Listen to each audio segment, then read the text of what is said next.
ಆತ್ಮೀಯ ವಿದ್ಯಾರ್ಥಿಗಳೇ, ನಿನ್ನೆಯ ತರಗತಿಯಲ್ಲಿ 10ನೇ ತರಗತಿ ಸಮಾಜ ವಿಜ್ಞಾನ ವಿಷಯದ ಇತಿಹಾಸ ವಿಭಾಗದಲ್ಲಿ ಬರ್ತಕ್ಕಂಥ ಗಾಂಧಿಯುಗ ಮತ್ತು ರಾಷ್ಟ್ರೀಯ ಹೋರಾಟಕ್ಕೆ ಸಂಬಂಧಪಟ್ಟಂತ ಈ ಒಂದು ಗಾಂಧೀಜಿಯವರ ಜೀವನ, ಗಾಂಧೀಜಿಯವರ ಬಾಲ್ಯದಲ್ಲಿ ಭಾರತದಲ್ಲಿ ಗಾಂಧೀಜಿಯವರ ಆಡಳಿತಾತ್ಮಕ ಆರಂಭಿಕ ಹೋರಾಟಗಳು, ಮತ್ತೆ ಈ ಗಾಂಧೀಜಿಯವರ ಅಂತಃಸತ್ವದ ಸಾಧನೆಗಳು, ಮತ್ತೆ ಜಲಿಯನ್ ವಾಲಾಬಾಗ್ ಹತ್ಯಾಕಾಂಡ, ಖಿಲಾಫತ್ ಚಳುವಳಿ ಮತ್ತು ಅಸಹಕಾರ ಚಳುವಳಿಯ ಬಗ್ಗೆ ನೀವು ತಿಳಿದುಕೊಂಡಿದ್ದೀರಿ. ಇಂದಿನ ತರಗತಿಯಲ್ಲಿ ಈ ಕಾನೂನು ಭಂಗ ಚಳುವಳಿ, ಕ್ವಿಟ್ ಇಂಡಿಯಾ ಚಳುವಳಿ, ದುಂಡು ಮೇಜಿನ ಸಮ್ಮೇಳನ, ಈ ಒಂದು ವಿಷಯದ ಬಗ್ಗೆ ಇವತ್ತು ಅಧ್ಯಯನವನ್ನ ಮಾಡೋಣ.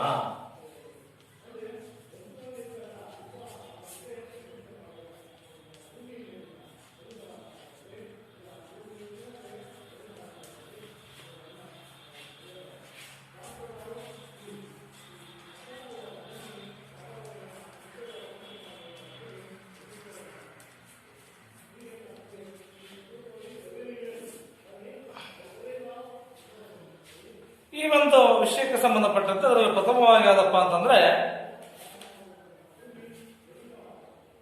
ಈ ಸವಿನಯ ಕಾನೂನು ಭಂಗ ಚಳುವಳಿ.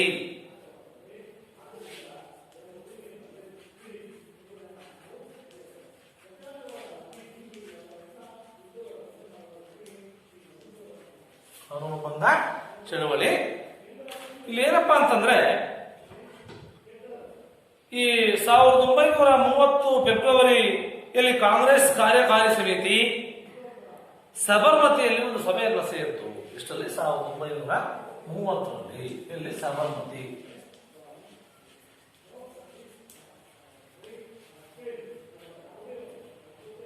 ಸೇರಿ ಕಾನೂನು ಭಂಗ ಚಳುವಳಿಯನ್ನ ಹಮ್ಮಿಕೊಳ್ಳಬೇಕು ಅಂತ ನಿರ್ಣಯಿಸಿ ಮಾರ್ಚ್ 2, 1930ರಲ್ಲಿ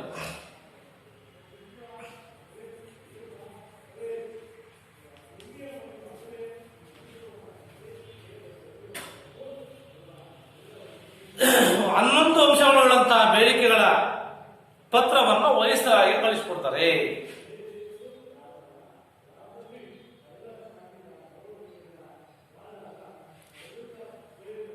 ಒಂದು ವೇಳೆ ಸರ್ಕಾರ ಇದಕ್ಕೆ ತಪ್ಪಿದಲ್ಲಿ, ತೆರಿಗೆಯನ್ನು ನಿರಾಕರಣೆ ಮಾಡಿದಲ್ಲಿ ಏನ್ ಮಾಡಬೇಕಂತೆ,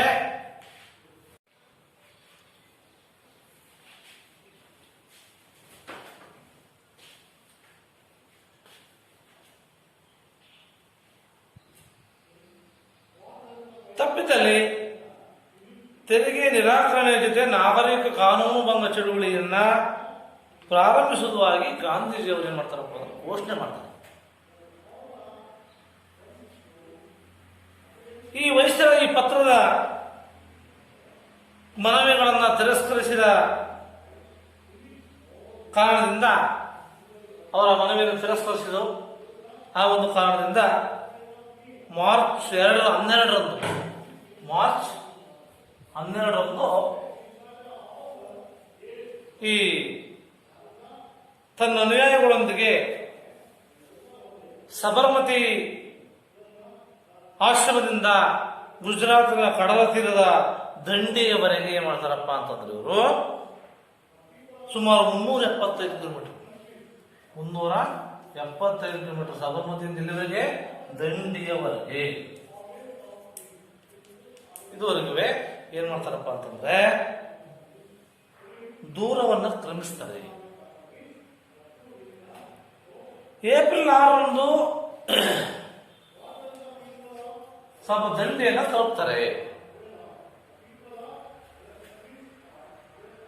ಬ್ರಿಟಿಷರು ಏನಿದೆ ದಂಡಿಯಲ್ಲಿ ಉಪ್ಪನ್ನು ತಯಾರಿಸುವ ಮೂಲಕ ಉಪ್ಪಿನ ಕಾನೂನನ್ನು ಮುರಿತಾರೆ.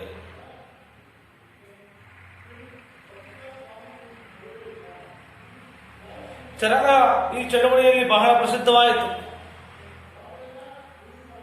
ಸಾವಿರಾರು ಜನರು ಗಾಂಧೀಜಿಯವರ ಕರೆಗೆ ಸ್ಪಂದಿಸಿದರು. ಚಳುವಳಿಯಲ್ಲಿ ಭಾಗವಹಿಸಿದರು.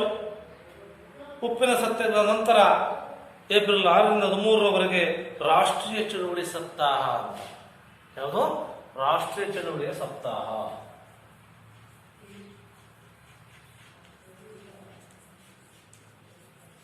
ಸಪ್ತಾಹವನ್ನ ಮಾಡಿದ್ರು, ಆಚರಿಸಿದರು. ಕಾನೂನು ಭಂಗ ಚಳುವಳಿಯಲ್ಲಿ ಗಾಂಧೀಜಿಯವರೊಂದಿಗೆ ಭಾಗವಹಿಸಿದಂತಹ ವಿಜಯಲಕ್ಷ್ಮಿ ಪಂಡಿತ್, ಕಮಲಾ ನೆಹರು, ವಲ್ಲಭಾಯ್ ಪಟೇಲ್, ರಾಜಗೋಪಾಲಾಚಾರಿ, ಬಾಬು ರಾಜೇಂದ್ರ ಪ್ರಸಾದ್ ಅವರು ಮೊದಲಿಗರು ಅಂತ ಹೇಳಬಹುದು. ಸಾವಿರಾರು ಜನರನ್ನ ಬ್ರಿಟಿಷರು ಬಂಧಿಸ್ತಾರೆ. ಈ ಒಂದು ಸಂದರ್ಭದಲ್ಲಿ ಈ ಚಳುವಳಿ ದೇಶದ ನಾನಾ ಭಾಗಗಳಲ್ಲಿ ಇದರ ನಡುವೆ ಹಿಂದೆ ಪ್ರಸ್ತಾಪಿಸಿದಂತೆ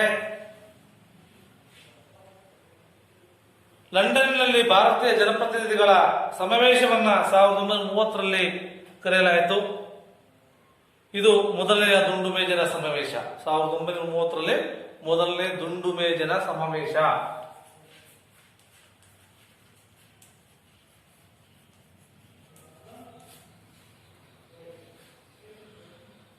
ಇದರಿಂದ ಭಾರತೀಯರನ್ನು ಹೊರತುಪಡಿಸಿ ಸರ್ಕಾರ ಏಕಮುಖ ನಿರ್ಧಾರವನ್ನು ತೆಗೆದುಕೊಳ್ಳಲಿಕ್ಕೆ ಸಾಧ್ಯವಿಲ್ಲ ಅಂತ ವ್ಯಕ್ತವಾಗುತ್ತೆ. ಯಾವುದೇ ರೀತಿಯಾಗಿರ್ತಕ್ಕಂಥ ಏಕಮುಖ ನಿರ್ಧಾರವನ್ನು ತೆಗೆದುಕೊಳ್ಳುವಂತಿಲ್ಲ.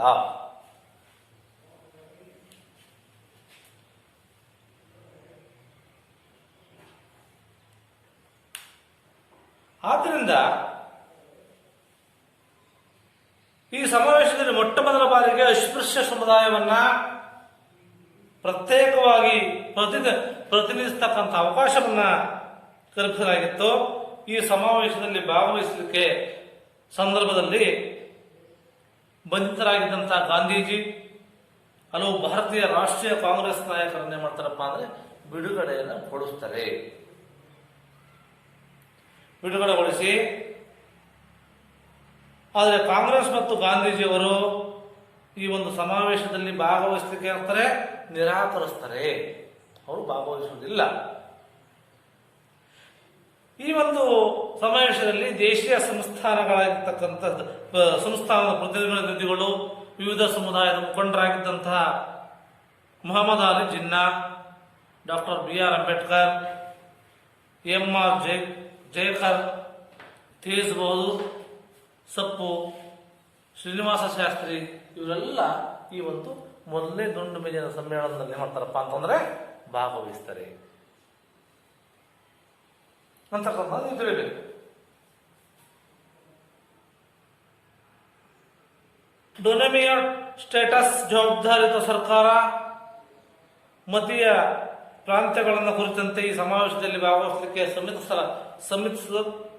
ಆದರೆ ಭಾರತೀಯ ರಾಷ್ಟ್ರೀಯ ಕಾಂಗ್ರೆಸ್ ಮೊದಲನೇ ದುಂಡು ಮೇಜ ಸಮ್ಮೇಳನದಲ್ಲಿ ಭಾಗವಹಿಸದ ಹಿನ್ನೆಲೆಯಲ್ಲಿ ಸಮ್ಮೇಳನವು ಪೂರ್ಣಗೊಳ್ಳಲಿಲ್ಲ.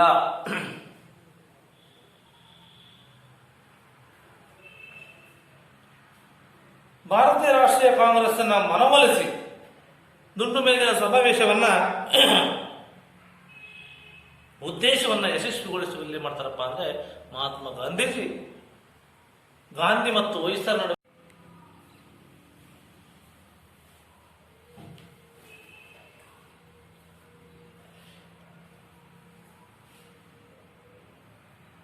ಗಾಂಧಿ ಮತ್ತು ವೈಸ್ರಾಯ್ ಇರುವಿನ ನಡುವೆ ಒಪ್ಪಂದವನ್ನ ಮಾರ್ಚ್ 1931ರಂದು ಜರುಗಿತು. 1931 ಮಾರ್ಚ್ ಏನಾಗುತ್ತೆ ಈ ಒಂದು ಜರುಗುತ್ತೆ. ಇದನ್ನೇ ನಾವು ಗಾಂಧಿ ಇರ್ವಿನ್ ಒಪ್ಪಂದ ಅಂತ, ಗಾಂಧಿ ಇರ್ವಿನ್ ಒಪ್ಪಂದ ಅಂತ ಕರಿತೀವಿ.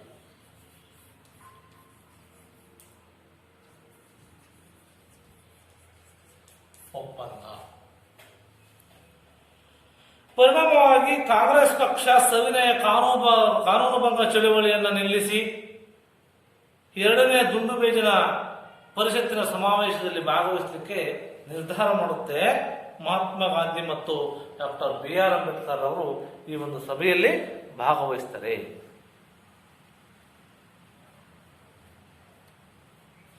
ಎರಡನೇ ದುಂಡು ಮೇಜಿನ ಸಮಾವೇಶದಲ್ಲಿ ಅಂಬೇಡ್ಕರ್ ಅವರು ಅಸ್ಪೃಶ್ಯರಿಗೆ ಪ್ರತ್ಯೇಕ ಮತಗಟ್ಟೆಗಳನ್ನ ನೀಡತಕ್ಕಂಥ ಪ್ರಸ್ತಾವವನ್ನು ಮುಂದಿಡ್ತಾರೆ. ಪ್ರಸ್ತಾವವನ್ನು ಗಾಂಧೀಜಿಯವರು ಒಪ್ಪಲಿಲ್ಲ. ಯಾಕಪ್ಪ ಅಂತಂದ್ರೆ ಇದರಿಂದ ಗಾಂಧೀಜಿ ಮತ್ತು ಅಂಬೇಡ್ಕರ್ ನಡುವೆ ತಾತ್ವಿಕವಾಗಿರತಕ್ಕಂಥ ಭಿನ್ನಾಭಿಪ್ರಾಯ ಉಂಟಾಯಿತು. ಹೀಗಾಗಿ ಎರಡನೇ ದುಂಡು ಮೇಜಿನ ಸಮಾವೇಶ ಕೂಡ ಯಾವುದೇ ತೀರ್ಮಾನವಿಲ್ಲದೆ ಮುಕ್ತಾಯ ಆಗುತ್ತೆ.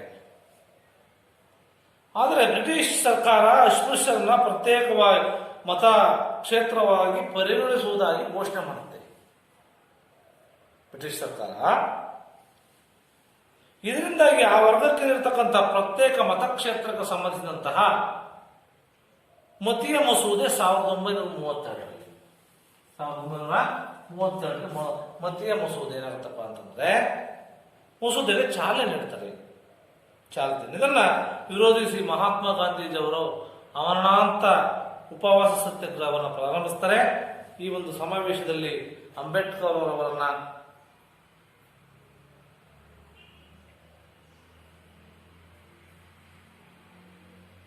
ಮನವೊಲಿಸತಕ್ಕಂಥ ಪ್ರಯತ್ನಗಳು ಸಹ ಇಲ್ಲಿ ನಡೀತವೆ. ಇದರ ಪರವಾಗಿ ಪೂನಾ ಒಪ್ಪಂದ ಆಗುತ್ತೆ. ಆ ಒಪ್ಪಂದ ಪೂನಾ ಒಪ್ಪಂದ. ಇದರ ಪ್ರಕಾರ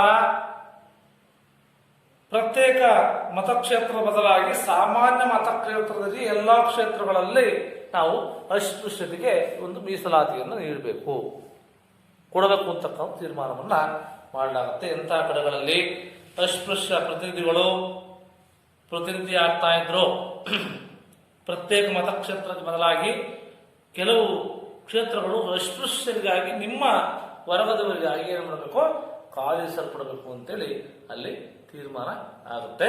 ಬ್ರಿಟಿಷ್ ಸರ್ಕಾರ ಕೇಂದ್ರದಲ್ಲಿ ಒಕ್ಕೂಟ ಸರ್ಕಾರ, ರಾಜ್ಯಗಳಲ್ಲಿ ಪ್ರಾಂತೀಯ ಸರ್ಕಾರವನ್ನು ರಚನೆ ಮಾಡಬೇಕು ಅಂತ ಸೂಚಿಸುತ್ತೆ. ಈ ಹಿನ್ನೆಲೆಯಲ್ಲಿ ಮೂರನೇ ದುಂಡು ಮೇಜಿನ ಪರಿಷತ್ ಸಮಾವೇಶವನ್ನು 1932ರಲ್ಲಿ ಅಷ್ಟರಲ್ಲಿ 32ರಲ್ಲಿ ಈ ಕರೆತರೆ ಸರ್ಕಾರ ಪ್ರಸ್ತಾಪಿಸಿದಂತಹ ವ್ಯವಸ್ಥೆಯನ್ನು ಧಿಕ್ಕರಿಸಿ ಕಾಂಗ್ರೆಸ್ ಸಮಾವೇಶದಲ್ಲಿ ಭಾಗವಹಿಸುತ್ತಿಲ್ಲ, ಅದನ್ನು ಧಿಕ್ಕರಿಸಿತು.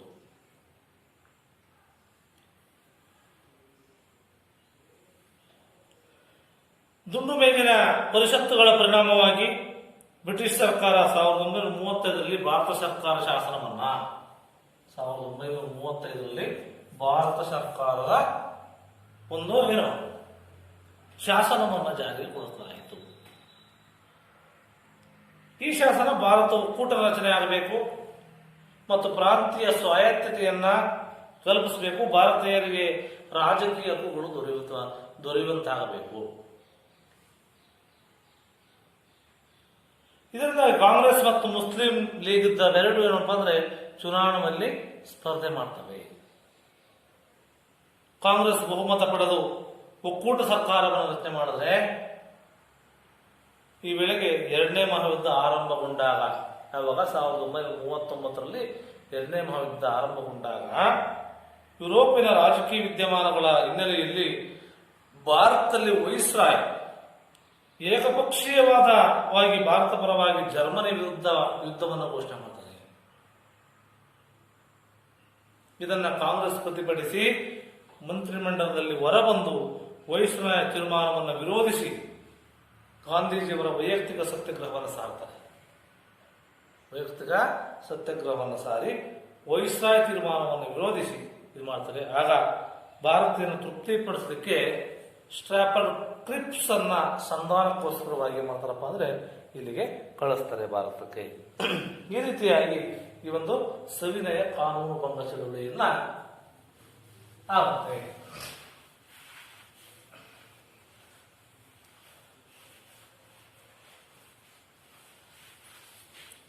ನಂತರ ಬಂದ್ರೆ ಕ್ವಿಟ್ ಇಂಡಿಯಾ ಚಳವಳಿ 1942ರಲ್ಲಿ.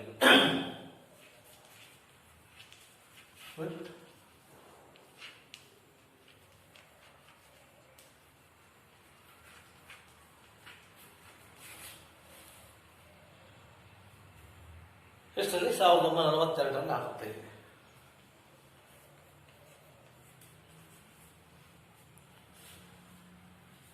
ಬ್ರಿಟಿಷ್ ಸರ್ಕಾರ ಭಾರತೀಯ ನಾಯಕರೊಂದಿಗೆ ಸಂಧಾನ ಕಾಯ್ದಿರಿಸಿದಂತ ಕ್ರಿಪ್ಸ್ ಆಯೋಗ 1942ರಲ್ಲಿ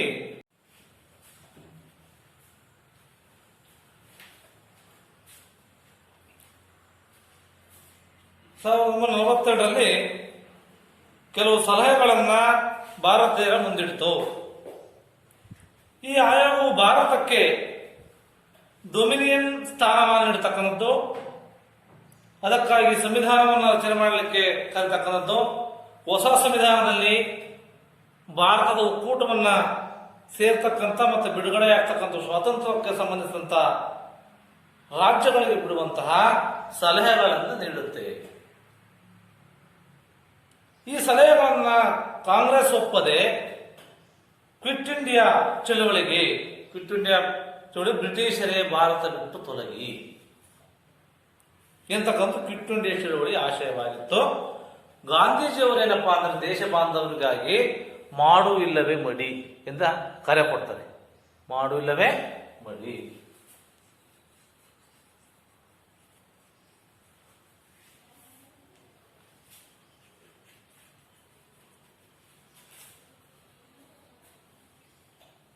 ಈ ಕರೆ ನೀಡಿದ ಹಿನ್ನೆಲೆಯಲ್ಲಿ ಗಾಂಧೀಜಿ, ನೆಹರು, ರಾಜೇಂದ್ರ ಪ್ರಸಾದ್, ಅಬ್ದುಲ್ ಕಲಾಂ ಆಜಾದ್, ಸರ್ದಾರ್ ವಲ್ಲಭಾಯ್ ಪಟೇಲ್, ಕಸ್ತೂರ್ಬಾ ಗಾಂಧಿ ಮೊದಲಾದ ನಾಯಕರನ್ನ ಬ್ರಿಟಿಷ್ ಸರ್ಕಾರ ಬಂಧಿಸಿ ಅವರನ್ನ ಜೈಲಲ್ಲಿ ಇಡುತ್ತೆ.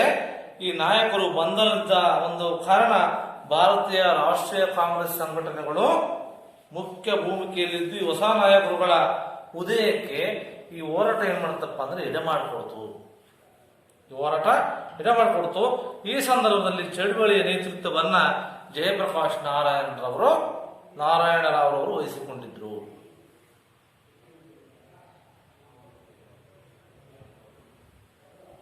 ಇವರು ಕಾಂಗ್ರೆಸ್ನ ಸಮಾಜವಾದಿ ಬಣದ ಪ್ರಮುಖ ನಾಯಕರು ಸಹ ಆಗಿದ್ರು. ತಮ್ಮ ಬೆಂಬಲಿಗರೊಡನೆ ದೇಶದ ವಿವಿಧೆಡೆಯಲ್ಲಿ ಕ್ರಾಂತಿಕಾರಿ ಚಟುವಟಿಕೆಯಲ್ಲಿ ತೊಡಗುವುದರ ಮುಖಾಂತರ ದಿ ಫ್ರೀಡಮ್ ಸ್ಟ್ರಗಲ್ ಫ್ರಂಟ್ ಎಂಬ ಡಾಕ್ಯುಮೆಂಟ್ ಅನ್ನ ಮೂಲಕ ತಮ್ಮ ಕಾರ್ಯತಂತ್ರವನ್ನು ಅನುಷ್ಠಾನಕ್ಕೆ ತರ್ತಾರೆ. ಈ ಮೂಲಕ ಅವರು ಕಾರ್ಮಿಕರಿಗೆ ತರಬೇತಿಯನ್ನು ನೀಡ್ತಾರೆ, ಜನತೆಗೆ ಹೋರಾಟದಲ್ಲಿ ಭಾಗವಹಿಸಬೇಕು ಅಂತ ಕರೆ ಕೊಡ್ತಾರೆ, ಹಣವನ್ನು ಯಾವ ರೀತಿ ಕ್ರೋಢೀಕರಿಸಬೇಕು ಈ ಮೂಲಕವಾಗಿ ದಿಕ್ಕೆಟ್ಟ ಹೋರಾಟಕ್ಕೆ ದಿಕ್ಕು ಕೊಟ್ಟವರೇ ಇವರು. ಕುತೂಹಲ ಸಂಗತಿಯಿಂದ ಈ ಸಂದರ್ಭದಲ್ಲಿ ಏನಪ್ಪಾ ಅಂತಂದ್ರೆ, ಈ ಸಂದರ್ಭದಲ್ಲಿ ಭಾರತ ಸ್ವತಂತ್ರಕ್ಕಾಗಿ ನಡೆದಂತಹ ಹೋರಾಟ ಭಾರತ ಗಡಿಯ ಹೊರಗೂ ಸಹ ಪ್ರಾರಂಭವಾಯಿತು. ಈ ದಿಸೆಯಲ್ಲಿ ಸುಭಾಷ್ ಚಂದ್ರ ಬೋಸ್ ಅವರ ಪ್ರಯತ್ನ ಏನಪ್ಪಾ ಅಂದ್ರೆ ಅದ್ವಿತೀಯವಾಗಿತ್ತು. ಯಾಕಪ್ಪ ಅಂತಂದ್ರೆ 1937ರಲ್ಲಿ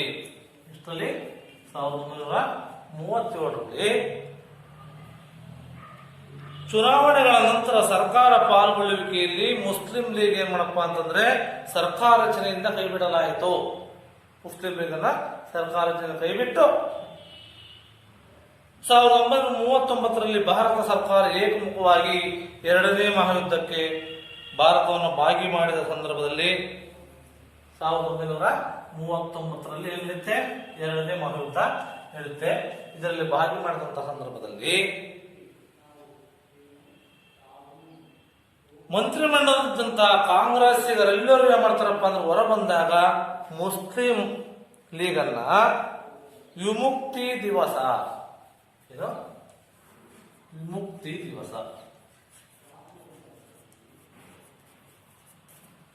ಅಂತೇಳಿ ಏನ್ ಮಾಡ್ತಾರಪ್ಪ ಆಚರಣೆ ಮಾಡ್ತಾರೆ.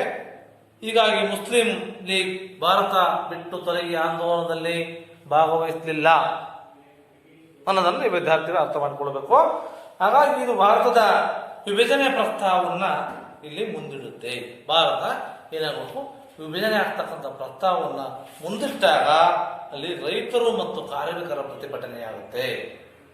ಏನಾಗುತ್ತೆ, ರೈತರು ಮತ್ತು ಕಾರ್ಮಿಕರ ಪ್ರತಿಭಟನೆ ಕೇಳ್ತಾರೆ ಎಕ್ಸಾಮ್ 4 ಮಾರ್ಕ್ಸ್ಗೆ. ಈ ಒಂದು ರೈತರು ಮತ್ತು ಕಾರ್ಮಿಕರ ಪ್ರತಿಭಟನೆ ಸ್ವಾತಂತ್ರ್ಯ ಚಳವಳಿಗೆ ಯಾವ ರೀತಿಯಾಗಿ ಪೂರಕವಾಯಿತು ಅಂತ ಕೇಳಬಹುದು.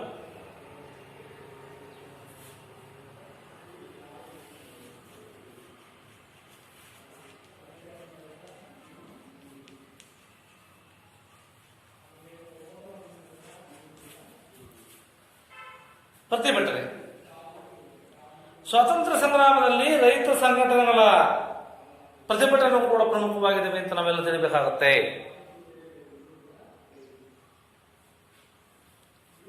ಈ ಸಂಘಟನೆಗಳಲ್ಲಿ ಕೆಲವು ರಾಷ್ಟ್ರೀಯ ಕಾಂಗ್ರೆಸ್ನಿಂದ ಪ್ರಭಾವಿತವಾಗಿದ್ದರೆ ಇನ್ನು ಕೆಲವು ಸಂಘಟನೆಗಳು ಮಾರ್ಕ್ಸ್ವಾದದಿಂದ ಪ್ರಭಾವಿತವಾಗಿದ್ದವು.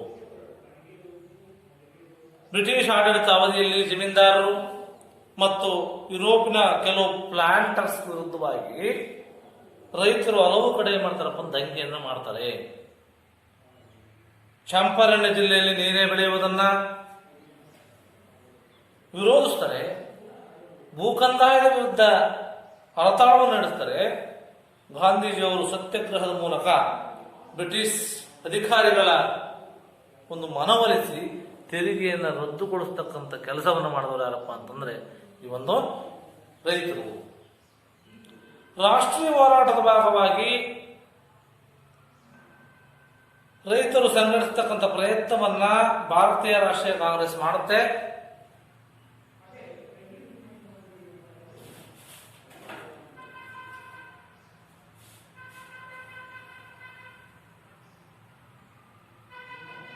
ಭಾರತೀಯ ಚಂಪಾರಣ್ಯ, ಖೇಡಾ ಮೊದಲಾದ ಪ್ರದೇಶಗಳಲ್ಲಿ ರೈತರ ಕಾರ್ಯಚಟುವಟಿಕೆಗಳಲ್ಲಿ ಗಾಂಧೀಜಿಯವರ ಬಹಳಷ್ಟು ಪ್ರಭಾವ ಇತ್ತು.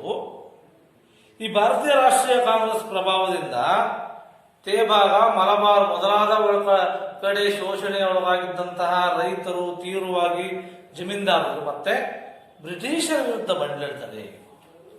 ಜಮೀನ್ದಾರರು ಮತ್ತೆ ಬ್ರಿಟಿಷರ ವಿರುದ್ಧ ಬಂದಿದ್ದು ಅಸಹಕಾರ ಆಂದೋಲನ, ಕರ ನಿರಾಕರಣ ಚಳುವಳಿ, ನಂತರ ಕ್ವಿಟ್ ಇಂಡಿಯಾ ಚಳುವಳಿ, ರೈತರ ಸಮಸ್ಯೆಗಳು ಬೆರೀತವೆ. ಹಲವಾರು ಹೋರಾಟಗಳು ಎಡಪಂಥೀಯ ವಿಚಾರಧಾರೆಗಳಿಂದ ರಚನೆಗೊಳ್ತವೆ. ನಂತರ ಕಿಸಾನ್ ಸಭಾದಡಿಯಲ್ಲಿ ಸಂಘಟನೆಗಳಾಗ್ತವೆ. ಹೋರಾಟಗಳು ಕೆಲವೊಮ್ಮೆ ಕಾಂಗ್ರೆಸ್ನೊಂದಿಗೆ, ಕೆಲವೊಮ್ಮೆ ಕಾಂಗ್ರೆಸ್ ವಿರುದ್ಧವಾಗಿರ್ತಕ್ಕಂಥ ನಿಲುವನ್ನು ತಾಳಬೇಕಾಗುತ್ತಲ್ಲಿ. ತೆಲಂಗಾಣ ರೈತ ಹೋರಾಟ ಜಮೀನ್ದಾರರು ಮತ್ತು ನಿಜಾಮರ ವಸಾಹತರ ವಿರುದ್ಧ ಪ್ರತಿಭಟನೆಯಾಗುತ್ತೆ. ಬಂಗಾಳದ ರೈತರು ಜಮೀನ್ದಾರರ ಶೋಷಣೆ ವಿರುದ್ಧದಿಂದ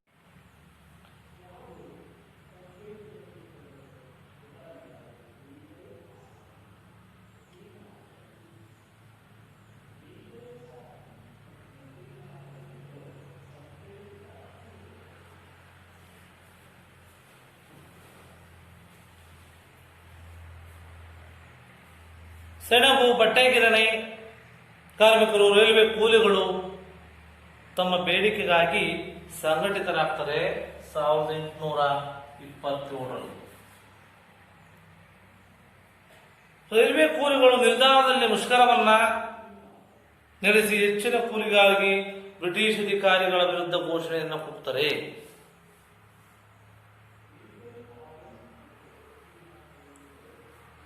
ಕಲ್ಕತ್ತಾದಲ್ಲಿ ಪ್ರಿಂಟರ್ಸ್ ಯೂನಿಯನ್ ರವರು, ಬಾಂಬೆಯಲ್ಲಿ ಬಟ್ಟೆ ಗಿರಣಿಯವರ ಕಾರ್ಮಿಕರು ರಾಷ್ಟ್ರೀಯ ಜಾಗೃತಿಯನ್ನು ಉಂಟು ಮಾಡ್ತಾರೆ. ಮದ್ರಾಸ್ನಲ್ಲಿ ಲೇಬರ್ ಯೂನಿಯನ್ ಸ್ಥಾಪನೆಗೊಳ್ಳುತ್ತೆ. ನಂತರದಲ್ಲಿ ಕಾರ್ಮಿಕ ಸಂಘಟನೆಗಳು ಸ್ಥಾಪನೆಯಾಗಿ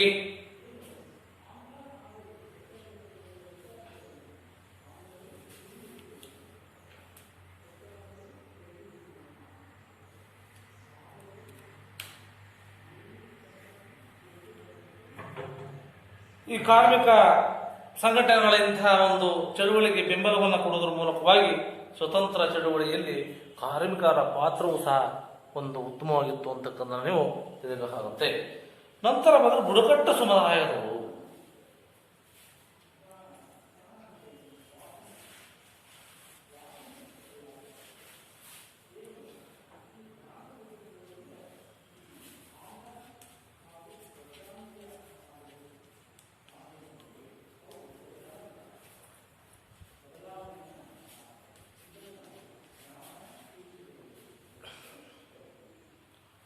ಬ್ರಿಟಿಷ್ ಈಸ್ಟ್ ಇಂಡಿಯಾ ಕಂಪನಿ ಆಳ್ವಿಕೆಯಲ್ಲಿ ಜಾರಿಗೆ ತಂದಂತಹ ಕಂದಾಯ ಅರಣ್ಯ ನೀತಿಗಳು ಯಾವುದು?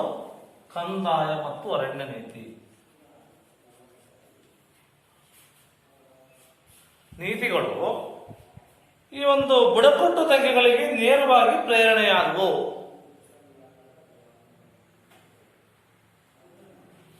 ಬುಡಕಟ್ಟು ಬಂಡಾಯಗಳಲ್ಲಿ ಸಂಥಾಲರ ದಂಗೆ, ಕೋಲರ ದಂಗೆ, ಮುಂಡಾ ಚಳವಳಿ ಪ್ರಮುಖವಾಗಿತ್ತು. ಕರ್ನಾಟಕದಲ್ಲಿ ಅಲಗಡಿಯ ಬೇಡರ ಬಂಡಾಯ ಈ ನಿಟ್ಟಿನಲ್ಲಿ ಗಮನಾರ್ಹವಾಗಿರ್ತಕ್ಕಂಥ ಸಾಧನೆಯನ್ನ ಮಾಡ್ತು.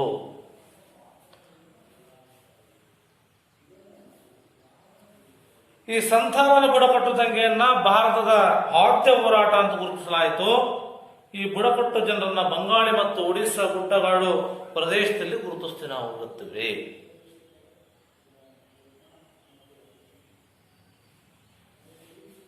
ಬ್ರಿಟಿಷರು ಜಾರಿಗೆ ತಂದ ಕಾಯಂ ಜಮೀನ್ದಾರಿ ಪದ್ಧತಿಯಿಂದ ಈ ಬುಡಕಟ್ಟು ಜನರು ನಿರ್ಗತಿಸ್ತಾರೆ. ತಾವು ಶ್ರಮಪಟ್ಟು ಕೃಷಿ ಯೋಗ್ಯವನ್ನಾಗಿ ಪರಿವರ್ತಿಸುವ ಭೂಮಿ ಬುಡಕಟ್ಟು ಜನರು ನಿರ್ಗತರಾಗ್ತಾರೆ. ಬಂಗಾಳಿ ಜಮೀನ್ದಾರರು, ಲೇವಾದೇವಿದಾರರು, ಕಂಪನಿ ಸರ್ಕಾರ ಸಾಂತಾಲರ ಮೇಲೆ ನೇರವಾಗಿರ್ತಕ್ಕಂಥ ಶೋಷಣೆಯನ್ನ ಕಾರಣರಾಗುತ್ತೆ. ಸಾಂತಾಲ ಲೇವಾದೇವಿದಾರರು ಲೂಟಿ ಮಾಡಲಿಕ್ಕೆ ನಿರ್ಧಾರ ಮಾಡ್ತಾರೆ. ದಂಗೆಯ ಭಗತ್ಪುರ ರಾಜಮಹಲ್ಗಳಲ್ಲಿ ತೀವ್ರವಾಗುತ್ತೆ. ತೀವ್ರವಾಗಿ ಪರಿಣಾಮವಾಗಿ ಬುಡಕಟ್ಟು ಜನರು ಅವರವರ ಶತ್ರುಗಳನ್ನು ಹತ್ಯೆ ಮಾಡ್ತಾರೆ. ಅವರವರ ಶತ್ರುಗಳನ್ನು ಹತ್ಯೆ ಮಾಡುವುದರ ಮೂಲಕ ಇದರಿಂದ ಅನೇಕ ಜಮೀನ್ದಾರರು, ಲೇವಾದೇವಿದಾರರು ಪಲಾಯನ ಮಾಡ್ತಾರೆ. ಸಂತಾಲರ ದಂಗೆಯನ್ನು ಹತ್ತಿಕ್ಕಬೇಕು, ಬ್ರಿಟಿಷರ ಸೈನ್ಯವನ್ನು ಬಳಸಿಕೊಂಡು ಸಂತಾಲರ ದಂಗೆ ಕೊನೆಗೊಂಡರೂ ಸಹ ಅದರ ಸ್ಫೂರ್ತಿ ಮುಂದಿನ ಅನೇಕ ಹೋರಾಟಗಳಿಗೆ ಪ್ರೇರಣೆಯಾಗುತ್ತೆ. ಇದೇ ಬಗೆಯಲ್ಲಿ ಕೋಲರು ಮತ್ತು ಮುಂಡರು ಸಹ ಏನ್ ಮಾಡ್ತಾರಪ್ಪ ಅಂದ್ರೆ ಈ ಒಂದು ಬ್ರಿಟಿಷರು ಮತ್ತು ಜಮೀನ್ದಾರರ ವಿರುದ್ಧ ಹೋರಾಟವನ್ನ ಮಾಡ್ತಾರೆ ಅಂತಕ್ಕಂಥದ್ದನ್ನ ನೀವೆಲ್ಲ ಅರ್ಥ ಮಾಡಿಕೊಡ್ಬೇಕಾಗುತ್ತೆ. ನಂತರ ಸುಭಾಷ್ ಚಂದ್ರ ಬೋಸ್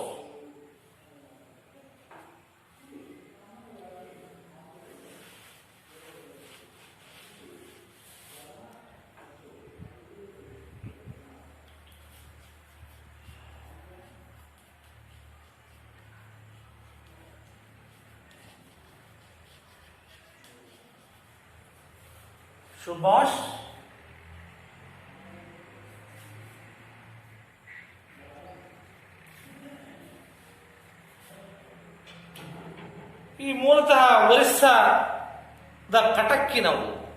ಎಲ್ಲರೂ ಒರಿಸ್ಸಾದ ಕಟಕ್.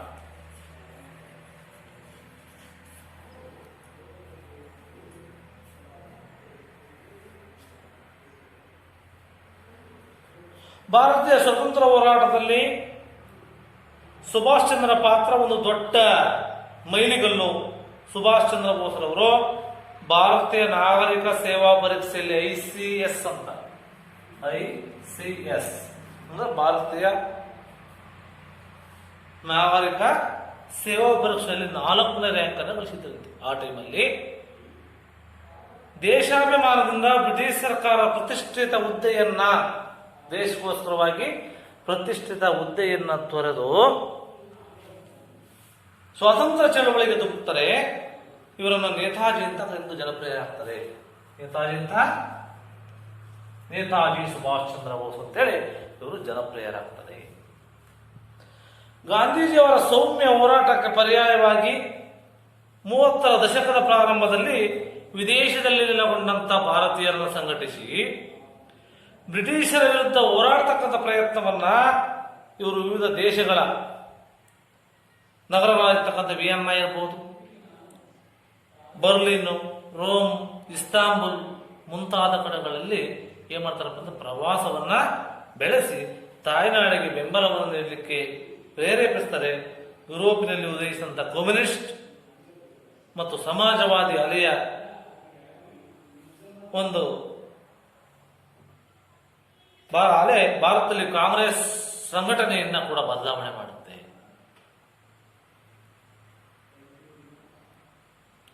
ಕಾಂಗ್ರೆಸ್ನ ಒಳಗೂ ಸಹ ಸ್ಪಷ್ಟವಾಗಿ ಸಮಾಜವಾದಿ ಎಡಪಂಥೀಯತೆ ಗೋಚರಿಸುತ್ತೆ.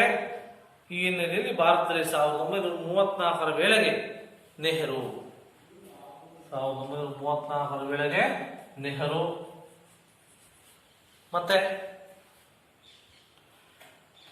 ಮತ್ತು ಸುಭಾಷ್ ಚಂದ್ರ ಬೋಸ್ರವರು ಕಾಂಗ್ರೆಸ್ ಪಕ್ಷದ ಒಳಗಡೆಯೇ ಕಾಂಗ್ರೆಸ್ ಸಮಾಜವಾದಿ ಪಕ್ಷವನ್ನ ಏನ್ ಮಾಡ್ತಾರಪ್ಪ ಅಂದ್ರೆ ಸ್ಥಾಪನೆಯನ್ನ ಮಾಡ್ತಾರೆ. ಭಾರತೀಯ ರಾಷ್ಟ್ರೀಯ ಕಾಂಗ್ರೆಸ್ನ ಹರಿಪುರ ಅಧಿವೇಶನದಲ್ಲಿ ಗಾಂಧೀಜಿ ಬೆಂಬಲದೊಂದಿಗೆ ಬೋಸರು ಅಧ್ಯಕ್ಷರಾಗ್ತಾರೆ. ಬ್ರಿಟಿಷರ ಯುದ್ಧ ನೀತಿ ತಯಾರಿಗೆ ಸಂಬಂಧಿಸಿದಂತ ಒಂದು ಮೃದು ಧೋರಣೆಯನ್ನ ಹೊಂದಿದ್ದ ಗಾಂಧೀಜಿ ಬ್ರಿಟಿಷರ ವಿರುದ್ಧ ಕಠಿಣ ಧೋರಣೆ ಹೊಂದಿದ್ದಂಥ ಸುಭಾಷರ ನಡುವೆ ಬಾಂಧವ್ಯದಲ್ಲಿ ಏನಪ್ಪ ಅಂದ್ರೆ ಬಿರುಕುವನ್ನು ಉಂಟು ಮಾಡುತ್ತೆ. ಗಾಂಧೀಜಿಯವರು ಅಂತಾರಾಷ್ಟ್ರೀಯ ನೆರವನ್ನು ಈ ಸಂದರ್ಭದಲ್ಲಿ ಕೋರದೆ ಇದ್ದುದನ್ನ ಆಕ್ಷೇಪಣೆ ಮಾಡ್ತಾರೆ. 1938ರ ಕಾಂಗ್ರೆಸ್ನ ಹರಿಪುರ ಕಾಂಗ್ರೆಸ್ ಅಧಿವೇಶನ 38ರಲ್ಲಿ ಯಾವುದು ಹರಿಪುರ ಕಾಂಗ್ರೆಸ್ ಅಧಿವೇಶನದಲ್ಲಿ ಸುಭಾಷ್ ಚಂದ್ರ ಬೋಸ್ ಗಾಂಧೀಜಿಯರ ವಿರೋಧದ ನಡುವೆ ಕಾಂಗ್ರೆಸ್ನ ಅಧ್ಯಕ್ಷರಾಗ್ತಾರೆ.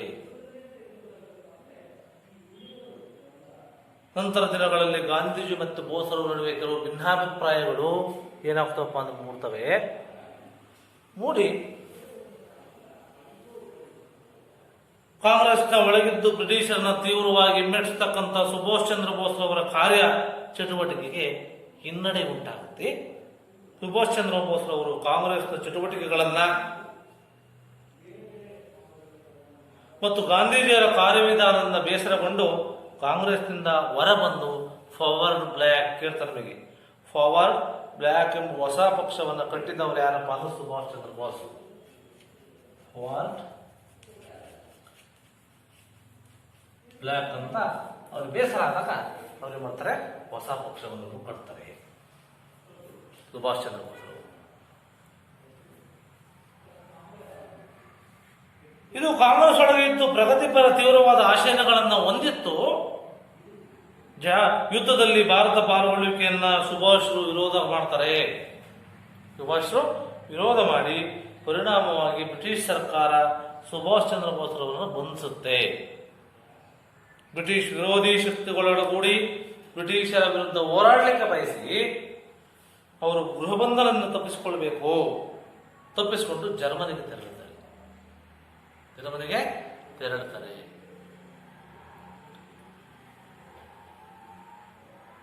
ಜರ್ಮನಿಯ ಸರ್ವಾಧಿಕಾರಿಯಾಗಿದ್ದಂತ ಹಿಟ್ಲರ್ ಇವರಿಗೆ ಏನ್ ಮಾಡ್ತಾನಪ್ಪ ಅಂದ್ರೆ ಎಲ್ಲಾ ಸಹಾಯ ನೀಡತಕ್ಕಂಥ ಭರವಸೆಯನ್ನು ನೀಡ್ತಾನೆ. ಯಾರೋ ಜರ್ಮನಿಯ ಸರ್ವಾಧಿಕಾರಿ ಹಿಟ್ಲರ್ ಭರವಸೆಯನ್ನ ನೀಡ್ತಾರೆ. ಬೋಸರು ಜರ್ಮನಿಯಲ್ಲಿ ಭಾರತೀಯ ಯುದ್ಧ ಖೈದಿಗಳನ್ನು ಸಂಘಟಿಸ್ತಾರೆ. ಭಾರತದಲ್ಲಿರ್ತಕ್ಕಂಥ ಭಾರತೀಯ ಯುದ್ಧ ಖೈದಿಗಳನ್ನು ಸಂಘಟಿಸಿ ಆಜಾದ್ ಹಿಂದ್ ರೇಡಿಯೋ ಮೂಲಕ ತಮ್ಮ ಭಾಷಣಗಳನ್ನು ಭಾರತೀಯರಿಗೆ ಪ್ರಸಾರ ಮಾಡ್ತಾರೆ. ಯುದ್ಧದಲ್ಲಿ ಜಪಾನಿನ ಯಶಸ್ವಿ ತಿಳಿದು ಅದರ ಸಹಾಯದಿಂದ ಭಾರತ ಬಿಡುಗಡೆಯ ಒಂದು ಸಾಧ್ಯತೆಗೆ ಸಂಬಂಧಿಸಿದಂತೆ ಭಾರತೀಯರನ್ನ ಸಂಘಟಿಸಿ ರಾಸ್ ಬಿಹಾರಿ ಬೋಸರ ಜೊತೆಗೆ ಸುಭಾಷ್ ಚಂದ್ರ ಬೋಸ್ ಏನ್ ಮಾಡ್ತಾರಪ್ಪ ಅಂದ್ರೆ ಈ ಒಂದು ಕೈ ಜೋಡಿಸ್ತಾರೆ. ರಾಸ್ ಬಿಹಾರಿ ಬೋಸ್ರವರ ಟೋಕಿಯೋದಲ್ಲಿ ಸ್ಥಾಪಿಸಿದ ಇಂಡಿಯನ್ ಇಂಡಿಪೆಂಡೆನ್ಸ್ ಲೀಗ್ನ ಸೇನಾ ವಿಭಾಗದಲ್ಲಿ ಭಾರತೀಯ ರಾಷ್ಟ್ರೀಯ ಸೇನೆ INA ಸ್ಥಾಪನೆ ಮಾಡಿದ್ರೆ ಯಾರು ಕೇಳಿದ್ರೆ ಇಂಡಿಯನ್ ನ್ಯಾಷನಲ್ ಆರ್ಮಿ ಅಂತಕ್ಕಂಥದ್ದನ್ನ ಸ್ಥಾಪನೆ ಮಾಡಿದ್ರೆ ಯಾರಪ್ಪ ಅಂತಂದ್ರೆ ಈ ಒಂದು ರಾಸ್ ಬಿಹಾರಿ ಬೋಸ್ರವರು. ನಂತರ ದಿನಗಳಲ್ಲಿ INA ಅಖಂಡತ್ವವನ್ನ ಸುಭಾಷ್ ಚಂದ್ರ ಬೋಸ್ರವರಿಗೆ ವಹಿಸ್ತಾರೆ. ಸುಭಾಷ್ ಚಂದ್ರ ಬೋಸ್ರವರು ಈ ಸಂದರ್ಭದಲ್ಲಿ ದೆಹಲಿ ಚಲೋ ಕರೆಯನ್ನು ನೀಡ್ತಾರೆ. ದೆಹಲಿಗೆ ಚಳುವಳಿ ಕರೆಯನ್ನು ನೀಡುತ್ತಾರೆ. ನನಗೆ ರಕ್ತ ಕೊಡಿ, ನಾನು ನಿಮಗೆ ಸ್ವತಂತ್ರ ಕೊಡ್ತೀನಿ. ನನಗೆ ರಕ್ತ ಕೊಡಿ, ನಾನು ನಿಮಗೆ ಸ್ವತಂತ್ರವನ್ನ ಪ್ರಮಾಣಿಸ್ತೇನೆ ಅಂತೇಳಿ ಕರೆನಿಟ್ಟು ಭಾರತೀಯ ರಾಷ್ಟ್ರೀಯ ಸೇನೆಯಲ್ಲಿ ಝಾನ್ಸಿ ರೆಜಿಮೆಂಟ್ ಎಂಬ ವಿಭಾಗವಿತ್ತು. ಅದರಲ್ಲಿ ಕ್ಯಾಪ್ಟನ್ ಲಕ್ಷ್ಮೀ ಸಹಗಲ್ ಅಂತಕ್ಕಂಥ ರೆಜಿಮೆಂಟಿನ ನೇತೃತ್ವವನ್ನು ಇವರು ವಹಿಸಿದ್ರು. ಯಾರು? ಸುಭಾಷ್ ಚಂದ್ರ ಬೋಸ್ ಅವರು ಅಂತ ಇವೆಲ್ಲ ತಿಳಿಬೇಕಾಗುತ್ತೆ. ಸುಭಾಷ್ ಚಂದ್ರ ಬೋಸ್ ರಂಗೂನಿನ ಮೂಲಕವಾಗಿ ಬ್ರಿಟಿಷರ ಕೈಲಿದ್ದಂತಹ ದೆಹಲಿಯನ್ನು ವಶಪಡಿಸಿಕೊಳ್ಬೇಕು. ದೆಹಲಿಯನ್ನು ವಶಪಡಿಸಿಕೊಂಡು ಯುದ್ಧ ತಂತ್ರವನ್ನು ರೂಪಿಸಬೇಕು. ಆ ಹೊತ್ತಿಗೆ ಭಾರತದಿಂದ ಐಎನ್ಎಗೆ ಸೇರ್ಪಡೆಯಾಗಿರ್ತಕ್ಕಂಥ ಸಾವಿರಾರು ಯೋಧರು ದೆಹಲಿಯನ್ನು ಆಕ್ರಮಿಸಲಿಕ್ಕೆ ತಯಾರಿ ನಡೆಸ್ತಾರೆ. ಈ ಹಿನ್ನೆಲೆಯಲ್ಲಿ ಸುಭಾಷ್ ಚಂದ್ರ ಬೋಸ್ರ ಆದೇಶದಂತೆ ಸಶಸ್ತ್ರ ಹೋರಾಟವನ್ನು ಅವರು ಬರ್ಮದ ಗಡಿಯಲ್ಲಿ ಆರಂಭಿಸ್ತಾರೆ. ಶಸ್ತ್ರಾಸ್ತ್ರ ಹೋರಾಟವನ್ನೆಲ್ಲಿ ಬರ್ಮದ ಗಡಿಯಲ್ಲಿ ಆರಂಭಿಸ್ತಕ್ಕಂಥ ಕೆಲಸವನ್ನ ಅವರು ಮಾಡ್ತಾರೆ. ಬ್ರಿಟಿಷರ ಮತ್ತು ಐಎನ್ಎ ನಡುವೆ ತೀವ್ರವಾಗಿರ್ತಕ್ಕಂಥ ಯುದ್ಧ ನಡೆಯುತ್ತೆ. ಈ ಸಂದರ್ಭದಲ್ಲಿ ಸುಭಾಷ್ ಚಂದ್ರ ಬೋಸರು ಆಕಸ್ಮಿಕವಾಗಿ ವಿಮಾನ ಅಪಘಾತಕ್ಕೆ ಏನು ಮಾಡ್ತಾರೆ, ಮರಣ ಹೊಂದ್ತಾರೆ. ಹಾಗಾಗಿ ಬರ್ಮದ ರಾಜಧಾನಿ ರಂಗೂನ್ ಆ ಟೈಮಲ್ಲಿ ಬ್ರಿಟಿಷರ ವಶವಾಗುತ್ತೆ. ಬ್ರಿಟಿಷರ ವಶವಾದಂಥ ಸಂದರ್ಭದಲ್ಲಿ ಐಎನ್ಎ ಸೈನಿಕರನ್ನ ಬ್ರಿಟಿಷರು ಬಂಧಿಸ್ತಾರೆ. ಬ್ರಿಟಿಷರು ಬಂಧಿಸಿ ನಂತರ ದಿನಗಳಲ್ಲಿ ಗಾಂಧೀಜಿಯವರು ಸೇರಿದಂತೆ ಕಾಂಗ್ರೆಸ್ನ ಬಹುತೇಕ ನಾಯಕರೆಲ್ಲರೂ ಐಎನ್ಎ ಸೈನಿಕರನ್ನ ಬಂಧ ಮುಕ್ತವನ್ನಾಗಿ ಮಾಡುವಲ್ಲಿ ಶ್ರಮಿಸ್ತಕ್ಕಂಥ ಕೆಲಸವನ್ನು ಅವರು ಮಾಡ್ತಾರೆ ಅಂತ ನಾವೆಲ್ಲ ತಿಳಿಬೇಕಾಗುತ್ತೆ. ನಂತರ ಅದೇ ರೀತಿ ಸುಭಾಷ್ ಚಂದ್ರ ಬೋಸ್ರವರು ಯಾವ ರೀತಿ ಸ್ವತಂತ್ರ ಹೋರಾಡಿದ್ರು, ಅದೇ ರೀತಿ ಡಾಕ್ಟರ್ BR ಅಂಬೇಡ್ಕರ್ ಅವರು ಸಹ ಸ್ವತಂತ್ರ ಚಳವಳಿಯಲ್ಲಿ ತಮ್ಮದೇ ಆಗಿರ್ತಕ್ಕಂಥ ಪಾತ್ರವನ್ನು ವಹಿಸಿದರೆ ಅಂತಕ್ಕಂಥದನ್ನ ವಿದ್ಯಾರ್ಥಿಗಳೇ ಇವೆಲ್ಲ ತಿಳಿದುಕೊಳ್ಬೇಕಾಗುತ್ತೆ.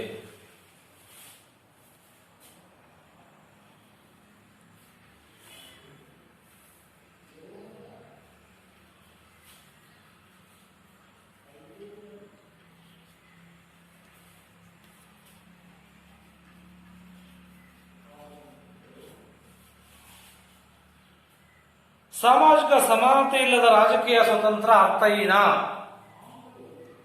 ಅಂತೇಳಿ ಡಾಕ್ಟರ್ ಅಂಬೇಡ್ಕರ್ ಹೇಳ್ತಾರೆ. ಡಾಕ್ಟರ್ ಅಂಬೇಡ್ಕರ್ ಅವರು ಬಲವಾಗಿ ಬಂದಿದ್ದರು. ಭಾರತದ ಶ್ರೇಣೀಕೃತ ವ್ಯವಸ್ಥೆ ಇರತಕ್ಕಂಥ ಕಟ್ಟ ಕಡೆಯ ಮನುಷ್ಯನಿಗೆ ಸಾಮಾಜಿಕ ಮತ್ತು ಆರ್ಥಿಕ ಸ್ವತಂತ್ರ ದೊರೆಯದಿದ್ರೆ ರಾಜಕೀಯ ಸ್ವತಂತ್ರಕ್ಕೆ ಅರ್ಥವೇ ಇಲ್ಲ ಅಂತಾರೆ. ಅದು ಕೇವಲ ಮುರಿಚಿಕೆಯಾಗಿ ಉಳಿಯುತ್ತೆ ಎಂದು ಅಂಬೇಡ್ಕರ್ ಅವರು ತಿಳಿದ್ರು. ಅವರು ಭಾರತವನ್ನು ಕೇವಲ ಒಂದು ರಾಜಕೀಯ ಪರಿಕಲ್ಪನೆಯಾಗಿ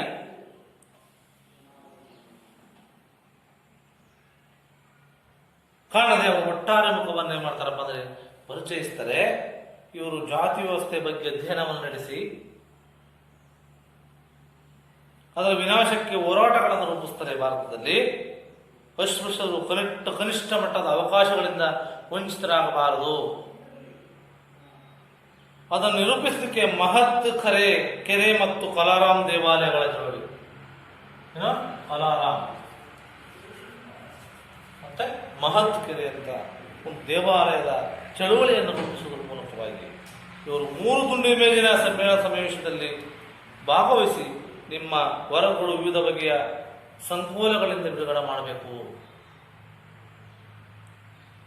ಬೇಕಾದ ಅಮೂಲ್ಯ ಸಲಹೆಗಳ ಸೂಚನೆಗಳನ್ನು ನೀಡಬೇಕು ಅಂತೇಳಿ ಹೇಳ್ತಾರೆ. ಹರಿಜನ ಉದ್ಧಾರ, ಇದೇನೋ ಹರಿಜನ ಉದ್ಧಾರ ಆಗಬೇಕು. ಅಸ್ಪೃಶ್ಯರ ಮುಖಂಡತ್ವಕ್ಕೆ ಸಂಬಂಧಿಸಿದಂತ ಗಾಂಧೀಜಿ ಮತ್ತು ಅಂಬೇಡ್ಕರ್ ಅವರ ಭಿನ್ನಾಭಿಪ್ರಾಯಗಳು ಮೂಡ್ತಾ ಅವರ ತಲೆಯಲ್ಲಿ. ಮತ್ತೆ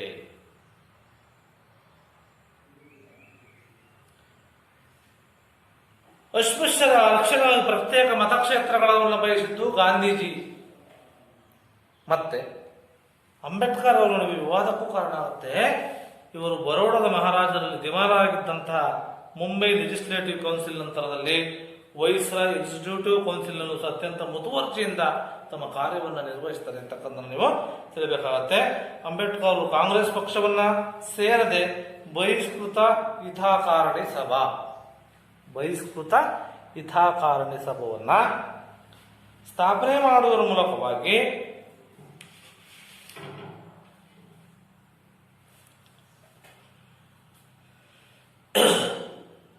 ಈ ಒಂದು ಸಂಘಟನೆಯನ್ನ ಮತ್ತು ಸ್ವತಂತ್ರ ಕಾರ್ಮಿಕ ಪಕ್ಷವನ್ನು ಇವರು ಸ್ಥಾಪನೆ ಮಾಡ್ತಾರೆ.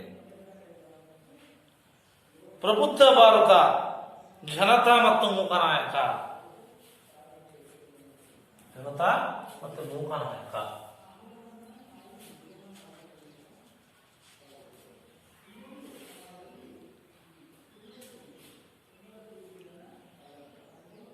ಬಹಿಷ್ಕೃತ ಭಾರತ ಎಂಬ ಪತ್ರಿಕೆಗಳನ್ನು ಹೊರಡಿಸ್ತಾರೆ.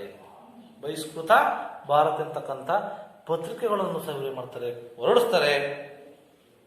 ಈ ಕಮ್ಯುನಿಸ್ಟ್ ಮತ್ತು ಸಮಾಜವಾದಿ ಧೋರಣೆಗಳಿಂದ ದೂರವೇ ಉಳಿದು ಕೃಷಿ ಕಾರ್ಮಿಕರ ಏಳಿಗೆ ಆಗಬೇಕು, ಕೃಷಿ ಕಾರ್ಮಿಕರ ಏಳಿಗೆ ಆಗಬೇಕು ಅಂತಕ್ಕಂಥದ್ದು ದುಡಿದು ಸ್ವತಂತ್ರ ಭಾರತ ಮುನ್ನೋಟದ ದಿಕ್ಸೂಚಿಯಾಗಿ ಭಾರತ ಸಂವಿಧಾನವನ್ನು ರಚನೆ ಮಾಡಬೇಕಾಗುತ್ತೆ. ಅದಕ್ಕೋಸ್ಕರ ಭಾರತ ಸಂವಿಧಾನದ ರಚನಾ ಸಭೆಯ ಕರಡು ಸಮಿತಿ ಅಧ್ಯಕ್ಷರು ಸಹ ಆಗ್ತಾರೆ. ಡಾಕ್ಟರ್ ಬಿ ಆರ್ ಅಂಬೇಡ್ಕರ್ ಅವರನ್ನ ಸಂವಿಧಾನ ರಚನಾ ಸಮಿತಿಯಿಂದ ಸರ್ವಾನುಮತವಾಗಿ ಅಧ್ಯಕ್ಷರನ್ನಾಗಿ ರಚನಾ ಸಮಿತಿ ಆಯ್ಕೆ ಮಾಡ್ತಾರೆ. ಸಂವಿಧಾನದ ಸಮಾನತೆಯನ್ನು ಪ್ರತಿಪಾದಿಸಿ ಅಸ್ಪೃಶ್ಯದ ಆಚರಣೆಯ ವಿರುದ್ಧ ಕಾನೂನಿನಲ್ಲಿ ರಕ್ಷಣೆಯನ್ನು ಒದಗಿಸ್ತಕ್ಕಂಥ ಕೆಲಸ ಆಗುತ್ತೆ. ಅಸ್ಪೃಶ್ಯತಾ ಆಚರಣೆಯನ್ನು ಅಪರಾಧ ಅಂತ ಭಾರತ ಸಂವಿಧಾನ ಪರಿಗಣಿಸಿ ಸ್ವತಂತ್ರ ಭಾರತದಲ್ಲಿ ಡಾಕ್ಟರ್ ಬಿ ಆರ್ ಅಂಬೇಡ್ಕರ್ ಅವರು ಕಾನೂನು ಮಂತ್ರಿ ಆಗ್ತಾರೆ. ಆಧುನಿಕತೆ, ವೈಚಾರಿಕತೆ ಮತ್ತು ಪಾಶ್ಚಿಮಾತ್ಯ ವಿದ್ವಾಂಸದಿಂದ ಪ್ರೇರಣೆಯ ಪಡೆದು ದೇಶೀಯ ಬೇರುಗಳ ಕಡೆ ಒಲವನ್ನು ತೋರ್ತಕ್ಕಂಥ ಕೆಲಸವನ್ನು ಇವರು ಮಾಡ್ತಾರೆ. ಜಾತಿ ವ್ಯವಸ್ಥೆಯಿಂದ ಬೇಸತ್ತಂತ ಇವರು ಹಿಂದೂ ಧರ್ಮವನ್ನು ತೊರೆದು ಭಾರತೀಯ ಸಂಸ್ಕೃತಿಯ ಭಾಗವಾಗಿದ್ದಂಥ ಜಾತಿ ಮತ್ತು ಸಾಮಾಜಿಕ ಶ್ರೇಣೀಕೃತ ವಿರೋಧಿಸುವುದರ ಮೂಲಕವಾಗಿ ಇವರು ಬೌದ್ಧ ಧರ್ಮವನ್ನು ಸ್ವೀಕರಿಸ್ತಾರೆ. ಯಾವ ಧರ್ಮವನ್ನು ಸ್ವೀಕರಿಸ ಅಂಬೇಡ್ಕರ್? ಬೌದ್ಧ ಧರ್ಮವನ್ನು. ಇದು ಮಾರ್ಕ್ಸ್ವಾದ ಯಾವ ಬದಲಾವಣೆಯನ್ನ ರಕ್ತ ಮತ್ತು ಹಿಂಸೆಯಿಂದ ತರಬಹುದೋ ಆ ಒಂದು ಬದಲಾವಣೆಯನ್ನ ಬೌದ್ಧ ಧರ್ಮ ಶಾಂತಿ ಮತ್ತು ಅಹಿಂಸಾತ್ಮಕವಾಗಿ ತರಬಲ್ಲದು ಅಂತೇಳಿ ಡಾಕ್ಟರ್ ಬಿ ಆರ್ ಅಂಬೇಡ್ಕರ್ ಅವರು ನಂಬಿದ್ರು.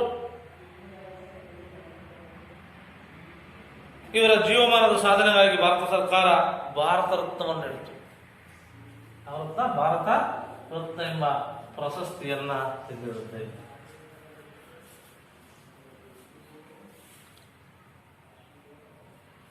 ಈ ರೀತಿಯಾಗಿ ಅಂಬೇಡ್ಕರ್ ಅವರು ಸಹ ಏನ್ ಮಾಡ್ತಾರಪ್ಪ ಅಂದ್ರೆ ಸ್ವತಂತ್ರ ಹೋರಾಟದಲ್ಲಿ ತಮ್ಮದೇ ಆಗಿರ್ತಕ್ಕಂಥ ಪ್ರಮುಖ ಪಾತ್ರವನ್ನು ವಹಿಸಿದ್ರು.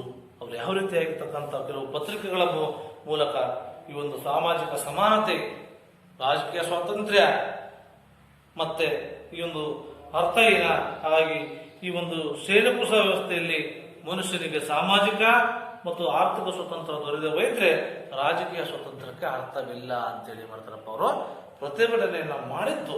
ಈ ಒಂದು ಸ್ವತಂತ್ರ ಚಳವಳಿಗೆ ಮತ್ತಷ್ಟು ಏನಾಗತ್ತಪ್ಪ ಅಂತಂದ್ರೆ ಒಂದು ಉತ್ತಮವಾಗಿರ್ತಕ್ಕಂಥ ಒಂದು ಕಾರ್ಯವನ್ನು ಮಾಡ್ದಂಗಾಗತ್ತವರು.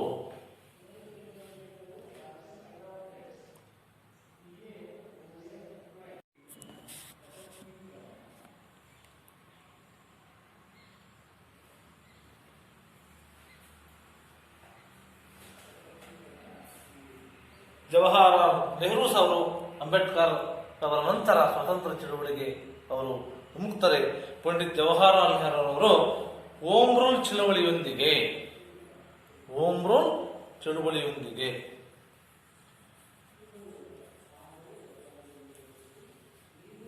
ಸ್ವಾತಂತ್ರ್ಯ ಹೋರಾಟದಲ್ಲಿ ಪ್ರವೇಶ ಮಾಡ್ತಾರೆ.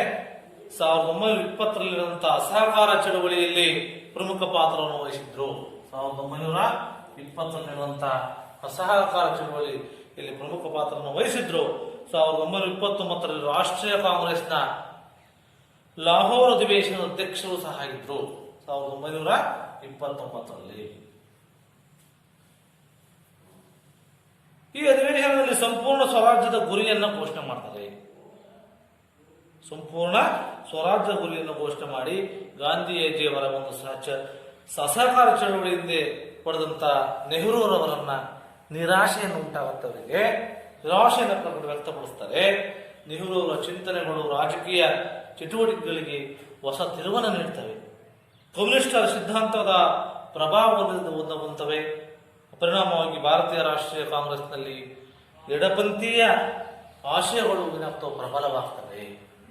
ಎಡಪಂಥೀಯ ಆಶಯಗಳು ಪ್ರಬಲವಾಗುವುದರ ಮೂಲಕ ಇದರ ಫಲ ನೆಹರು ಮತ್ತು ಸುಭಾಷ್ ಚಂದ್ರ ಬೋಸ್ ಅವರು ಕಾಂಗ್ರೆಸ್ನಲ್ಲಿ ಸಮಾಜವಾದಿ ಪಕ್ಷವನ್ನ ಸಮಾಜವಾದಿ ಪಕ್ಷವನ್ನ 1934ರಲ್ಲಿ ಸ್ಥಾಪನೆ ಮಾಡ್ತಾರೆ. ಯಾರು? ನೆಹರು ಮತ್ತು ಸುಭಾಷ್ ಚಂದ್ರ ಬೋಸ್ ಅವರು. ನೆಹರು ಅವರು ಭಾರತೀಯ ರಾಷ್ಟ್ರೀಯ ಕಾಂಗ್ರೆಸ್ನ 49ನೆಯ ಅಧ್ಯಕ್ಷರು ಸಹ ಆಗ್ತಾರೆ. ಎಷ್ಟು? ರಾಷ್ಟ್ರೀಯ ಕಾಂಗ್ರೆಸ್ 49ನೇ ಅಧ್ಯಕ್ಷರು ಸಹ ಆಗಿದ್ರು. ಕಾಂಗ್ರೆಸ್ ಅಂತಾರಾಷ್ಟ್ರೀಯ ಮಟ್ಟದಲ್ಲಿ ನಡೀತಿದ್ದಂತಹ ಸಾಮ್ರಾಜ್ಯಶಾಹಿದ ಯುದ್ಧದಿಂದ ದೂರವೇ ಉಳಿಬೇಕಾಗಿತ್ತು. ಇನ್ನು ಸಾರಿ ಚರಕ ಮತ್ತು ಹರಿಜನ ಚಳುವಳಿಗಳು ಅಷ್ಟೇನು ಪ್ರಯೋಜನ ಆಗಲಿಲ್ಲ. ಆದ್ರಿಂದ ಪರಿಣಾಮವಾಗಿ ಚರಕ ಮತ್ತು ಹರಿಜನ ಚಳುವಳಿ